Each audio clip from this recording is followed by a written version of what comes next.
Hi there, I'm Emily Muhlstein with the Gulf of Mexico Fishery Management Council, and this is a public hearing video on Spiny Lobster Regulatory Amendment 4, which considers spiny lobster management targets, annual catch limits and annual catch targets, and also a recreational trap prohibition in the South Atlantic. So we're here for two major reasons. The first one is that the Spiny Lobster Review Panel and the Council Scientific and Statistical Committee, their scientific advisors, recommended that a longer time series of landings be used in order to determine status determination criteria and also acceptable biological catch. Now, as a result, the Council is also considering increasing the spiny lobster annual catch limit.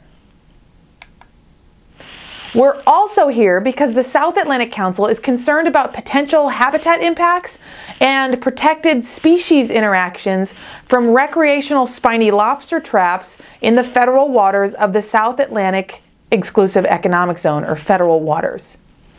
So the councils are considering extending the prohibition on recreational traps to the federal waters off of Georgia, South Carolina, and North Carolina.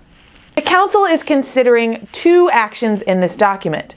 The first action considers modifying the current definitions of management benchmarks, and there are two sub-actions here. The first one looks at the maximum sustainable yield and the overfishing threshold for spiny lobster. And then the second sub-action looks at the annual catch limits and annual catch targets for spiny lobster. And then finally, Action 2 looks at that prohibition of the use of recreational traps in the federal waters of the South Atlantic. So we'll start with Action 1, which considers modifying the current definitions of our management.